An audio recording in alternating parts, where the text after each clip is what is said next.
अस्सलाम वालेकुम, नमस्ते, सत श्री अकाल। निकलना खुल्द से आदम का सुनते आए थे लेकिन निकलना खुल्द से आदम का सुनते आए थे लेकिन बहुत बेआबरू होकर तेरे कूचे से हम निकले।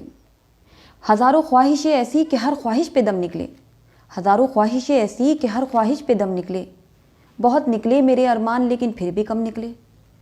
मिर्ज़ा गालिब साहब की ये लाइंस शाहीन बाग प्रोटेस्ट पर सटीक बैठती हैं। बड़े बेआबरू होकर शाहीन बाग के कूचे से हम निकले। हज़ारों ख्वाहिशें इनकी ऐसी कि हर ख्वाहिश पे आम इंसान का दम निकले। जिस तरह से ये शाहीन बाग का प्रोटेस्ट शुरू किया गया था और जो जो तमाशा किया गया था, बड़ी शान से बैठी थी। कहाँ क्या हुआ उसका? कहाँ चली गई अब सारी की सारी? और ये जो स्वरा भास्कर आपा जो वहाँ रोज़ जाती थी और बड़ी ही नारे लगवाती थी आज़ादी के, कहाँ चली गई ये स्वरा आपा अब? ये अनुराग कश्यप चाचा, ये पुलवामा बरसी पर दुनिया तकलीफ़ में थी। भारत उस गम को के बारे में बात कर रहा था जो 1 साल पुलवामा अटैक को हुआ था, और अनुराग कश्यप वहाँ खड़े होकर बिरयानी खा रहे थे। तो कहाँ चले गए ये अनुराग कश्यप चाचा? कहाँ चले गए मणिशंकर अय्यर साहब, जिनको बड़ी फिक्र थी कि ये शाहीन बाग तो अभी ये 4 साल खींच के लेके जाएंगे? कहाँ चले गए सारे के सारे? और ये जो बड़ी शान से बैठी थी कि 1 इंच भी हम पीछे नहीं हटेंगे जब तक कि प्रधानमंत्री ना आ जाएं, जब तक कि गृह मंत्री ना आ जाएं, हम 1 इंच यहाँ से नहीं हटा सकता कोई। तो अब भाई कहाँ चले गए? किसी ने आपको नहीं हटाया, तो अब कहाँ गायब हो गई ये सारी की सारी? ये देखिए, कुछ लोगों को ना इज्जत राज नहीं आती है। इनको सुप्रीम कोर्ट के इंटरलोक्यूटर्स भेजे गए बात करने के लिए, इन्होंने नहीं सुना। कानून मंत्री ने स्वयं ये बात कही कि आप आइए, आप एक स्ट्रक्चर पैनल लेकर आइए, बात कीजिए, आपके जो भी शक है, जो भी कन्फ्यूजन है, वो सब मेरे सामने रखिए। इन्होंने नहीं सुना। अगर बात की जाए कि ये हुआ क्या, ये शाहीन बाग की औरतें जो अब ये 20, 25, 15 इसमें सिमट के रह गई, तो ये हुआ क्या?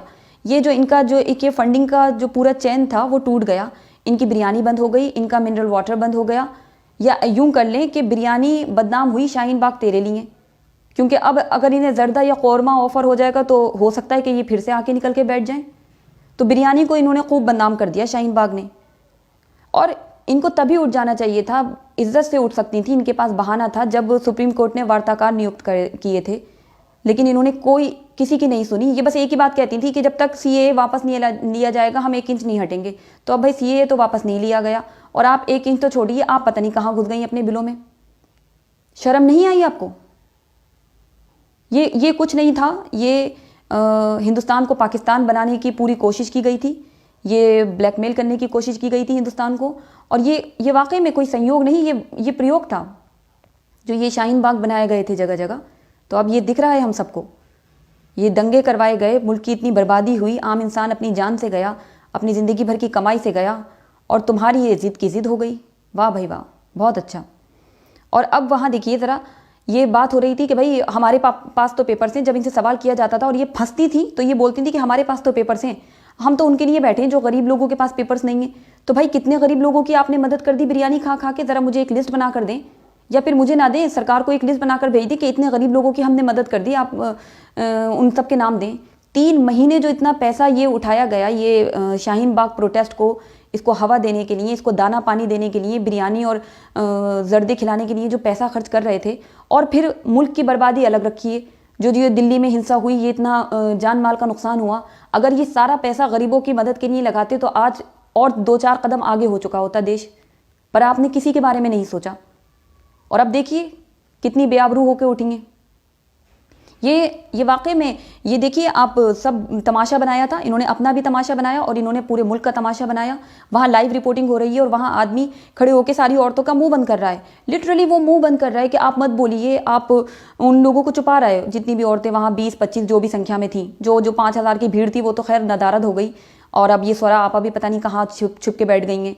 अनुराग कश्यप चाचा, मणिशंकर, जो भी थे सारे के सारे अब छिप के बैठ गए। अब किसी का कुछ नज़र नहीं आ रहा है कहाँ गए, तो उनका वो मुंह बंद कर रहा है। तो ये बात भाई सोचने वाली है कि आप मुंह बंद कर देंगे, आप लोगों की आंखें थोड़ी ना बंद कर देंगे। आपको तो लाइव देखा जा रहा है, लाइव रिपोर्टिंग के टाइम पे आप ये सब कर रहे हैं। किसको बेवकूफ़ बना रहे हैं? ये महिलाओं की आवाज़ थी, या महिलाओं की आवाज़ दबाकर, उन्हें बहला फुसराकर, उन्हें बिरयानी का लालच देके बिठाया गया था वहाँ पर? अब इनकी इनकी ज़रा चालाकी देखें, चिट भी मेरी पट भी मेरी। अब इनसे जब सवाल किया जा रहा है तो इनकी बेवकूफ़ी भरे जवाब सुनिए। क्या क्या कह रहे हैं कि भाई ज़बरदस्ती उठा दिया गया, हम तो कोर्ट कचहरी के चक्कर लगा रहे हैं, 3 महीने से तुम्हें कुछ नहीं हो रहा था ये सारा, अब तुम्हें ज़बरदस्ती उठा दिया। अब ये हो रहा है कि भाई हमें हमारे एग्ज़ाम का बच्चों का कंसर्न है, बोर्ड एग्ज़ाम चल रहे हैं। जाफराबाद में जिस दिन ये बाहर निकल के बैठी थी तब तो बोर्ड एग्ज़ाम शुरू हुए थे ना, तब तुम्हारा ये कंसर्न शो क्यों नहीं हुआ? तब कहाँ चली गई थी तुम्हारी ये फिक्र? फिर कह रही है कि कोरोना वायरस का डर, तो तुम तो भाई आज़ादी मांगने निकले थे ना, तुम्हें किसका किसी का क्या डर? कोरोना वायरस तुमसे डर जाए और तुम कोरोना वायरस से डर गए। बहुत खूब, अब सारी आज़ादी वज़ादी चली गई है। कुछ कह रही हैं कि भाई जुम्मा की नमाज़ पढ़ने गए थे, तो 3 महीने से तुम्हारा रोज़ा नमाज कुछ नहीं हो रहा था, इतने लोगों की बद्दुआएं लेके बैठी हो तुम। तो ये जो तुम्हारा 3 महीने का रोज़ा नमाज था, ये मुझे नहीं लगता ये कबूल हो। किसको बना रहे हैं आप? पूरे मुल्क का तमाशा बनाया है आपने। ये अब इस पे बड़ा अच्छा ये रहेगा कि अगर हम कहें ना खुदा ही मिला ना विसाले सनम, ना खुदा ही मिला ना विसाले सनम, ना इधर के हुए ना उधर के हुए, रहे दिल में हमारे ये रंजो अलम, रहे दिल में हमारे ये रंजो अलम, ना इधर के हुए ना उधर के हुए। तो अब ये है कि हम सबको सरकार से ये डिमांड करनी चाहिए, हम सबको गुजारिश नहीं, हमसे उन सरकार से ये मांग करनी चाहिए कि जितने भी सूडो मुस्लिम हैं, जो ये सारे मौलानाओं की सारी वीडियो वायरल हो चुकी हैं, जो हेट स्पीच उन्होंने दी है, सीएए के नाम पे लोगों को जो भड़काया है, जिस तरह का जहर दिमागों में भरा गया, उन सबको, और जितने भी ये सूडो हिंदू थे, चाहे ये अनुराग कश्यप हों, तीस्ता सीतलवाड़ हों, मणिशंकर अय्यर हों, अनुराग कश्यप हों, जितने भी, ये बहुत लंबी फहरिस्त है इन सबको, और जितने ये सूडो सेक्युलर थे, ये सारा जो सेक्युलरिज्म का झंडा लेके खड़े होते थे, इन सारे लोगों को, ये 3 बिरादरी ऐसी हैं, और इसमें सूडो इंटेलेक्चुअल बहुत बहुत महान लोगों के नाम इसमें आए हैं। इन सब के बारे में बस इतनी कार्रवाई की जाए कि इन सब को उठा के ये पाकिस्तान इनको भेज दिया जाए और वहाँ चले जाएं और वहाँ इनको जो करना है करें। इससे 2 हम लोगों को फ़ायदे होंगे। एक तो ये कि हम बड़े सुकून और बड़े अमन से रह पाएंगे, हमारा मुल्क तरक्की कर पाएगा। ये जो 3 महीने बर्बादी हुई है, तमाशा हुआ है, हम इससे बच जाएंगे हमेशा के लिए। दूसरा ये कि पाकिस्तान को जो हमेशा इनका कंसर्न रहता है, जो उनको वो फिक्र दिखाता रहता है कि बड़ा तशद्दुद हो रहा है इन लोगों के ऊपर, तो पाकिस्तान की ये फिक्र भी ख़त्म हो जाएगी। वो लोग अपने मुल्क में इन लोगों का ख्याल रख लेंगे। तो अब हमारी भारत सरकार को सिर्फ यही करना चाहिए, इन लोगों को उठा के पाकिस्तान फेंक देना चाहिए जितना जल्दी हो सके। और आप लोग भारतीय जिन्होंने बहुत अच्छा फैसला लिया, सड़कों पे आप समर्थन में निकलें या आप प्रदर्शन में निकलें, विरोध प्रदर्शन में, दोनों ही तरह से नुकसान तो मुल्क को ही होता है ना, तबाही होती है, ना जाने कितने एंटी सोशल एलिमेंट उसमें इन्वॉल्व हो जाते हैं उस भीड़ में। तो आप किस किस की गवाही लेते फिरेंगे कि वो सारी भीड़ अमन का पैगाम देने ही जा रही है, समर्थन में ही रैली निकाली जा रही है।